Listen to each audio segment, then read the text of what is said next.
The world of One Piece is dominated by pirates, but there exists a force that is constantly at war with them. I'm of course talking about the world government and the Marines, the army that supposedly fights for justice and the greater good of the One Piece world. But there are a lot of people involved, and they're certainly not all equal. Given how well received my last video was, in which I presented the 7 levels of pirates, and how many of you suggested this idea, it's only natural I do the same with Marines. In fact, I'm doing the whole world government. So grab your popcorn, meat or booze, and we'll get right into it. Level 1. Fodder soldiers. At the very bottom, we got the nameless, often faceless marine goons. The seamen recruits, the guys who run at Luffy with rifles and swords only to get one-shotted before the fight even starts. They are very much the background noise of One Piece, and Oda doesn't even bother them giving names most of the time, because they're basically cannon fodder, and it would also take years, because the world government does not have a shortage of these guys. These dudes fill up marine bases across the blues, and you'll recognize them instantly because they're always either saluting someone scarier or getting knocked out in one panel. They're weak,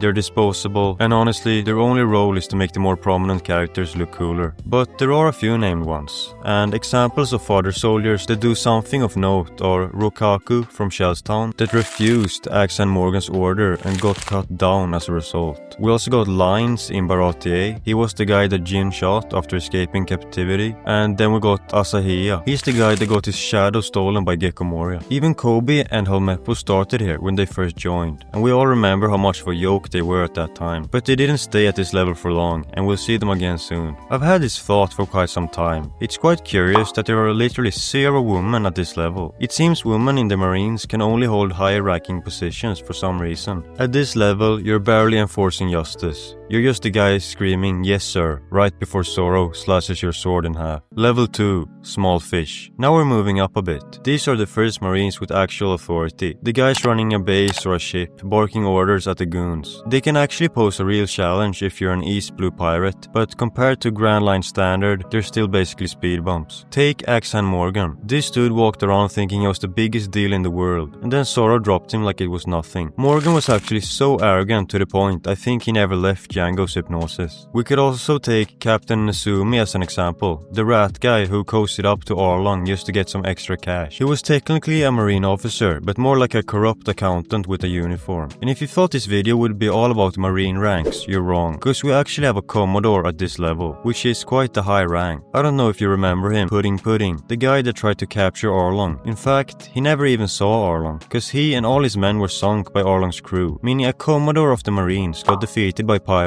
worth under 10 million berries. A bit shameful, eh? These small fish are like the tutorial bosses of One Piece, intimidating to the towns they control or small fry pirates, but once a real crew shows up, they're just stepping stones. Level 3. The Enforcers. This is the first level where things actually get serious. The Enforcers aren't nameless grunts or small town bullies anymore. These are skilled fighters who can actually give mid-tier pirates some real trouble. They often command fleets, squads, or take on specialized missions, and unlike the small fish, they're not instantly laughed off the stage.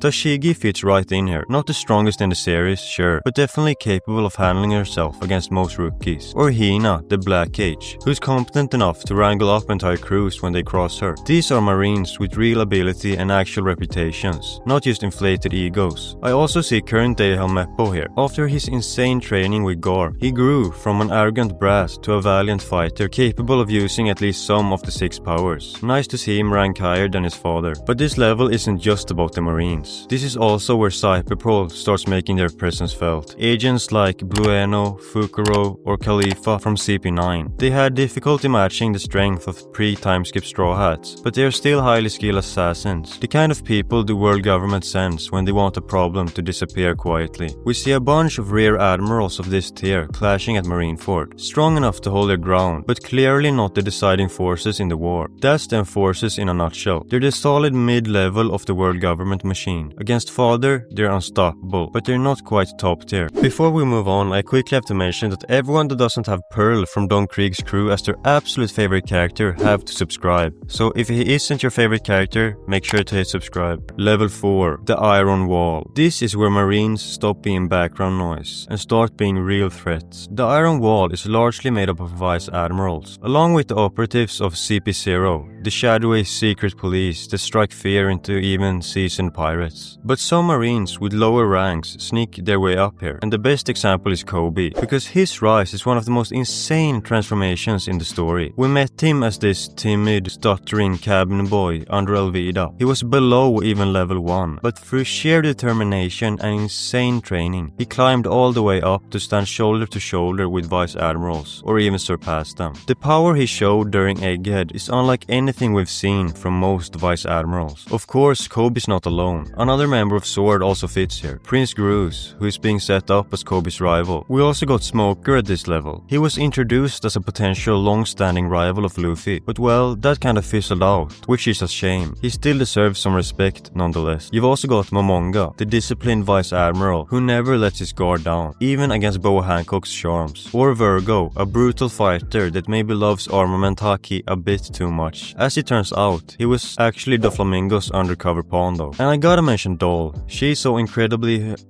cool, proving the high-ranking marines aren't just a bunch of cigar-chomping veterans. Then there's CP0, the government's dagger. Rob Lucci post-timeskip is the poster boy here. Not just a deadly fighter, but a symbol of the government's iron grip.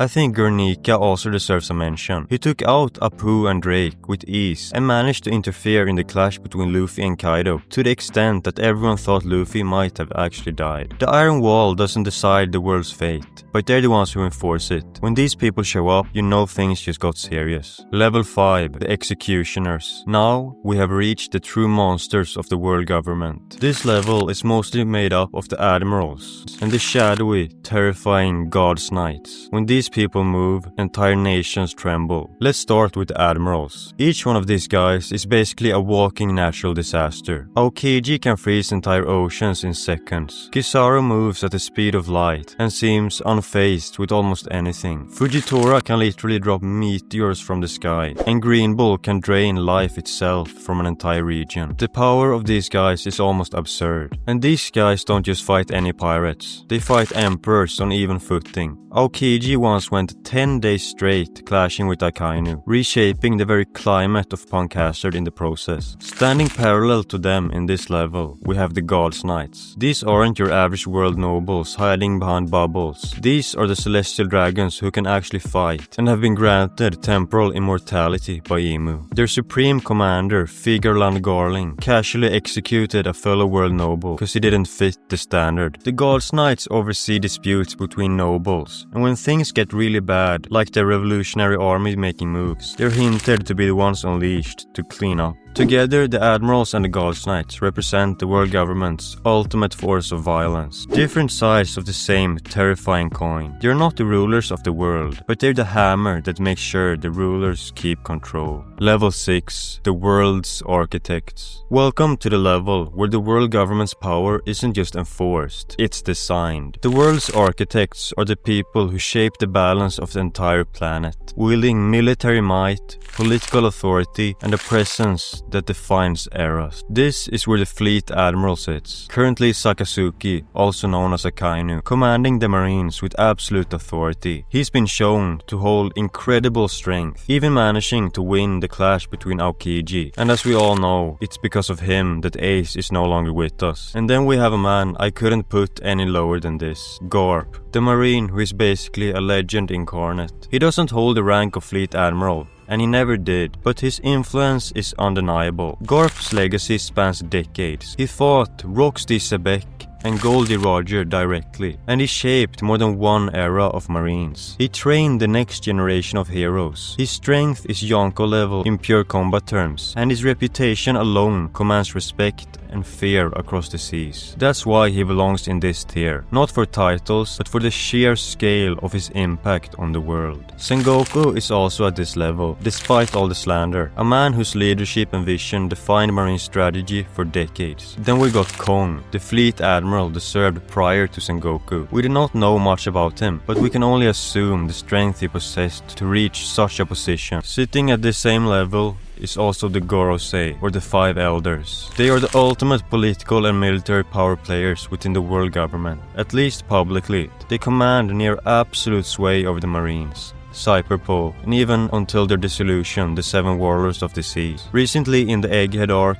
we saw just how dangerous they are in combat as well, moving with lethal precision and strength that rivals top tier fighters. They don't just have power in the background, their direct and indirect actions have shaped the world for decades. Yet, despite their public authority, they secretly answer to someone else. Level 7, God of the World. Finally, we reach the apex. Level 7 is not just untouchable, it's almost inhuman. Emu sits at the very top of the world government, alone, occupying the empty throne, the seat of absolute authority. Even the Gorosei themselves bow and obey. The fleet admiral, the admirals, the God's Knight, the marines, the Cypherpole, all answer to this one entity, even if they may or may not know about their existence. Because Emu's existence has been a secret for centuries, hidden from the world to maintain the illusion that the world government has no single ruler. But we, the watchers and readers, have been shown the terrifying truth.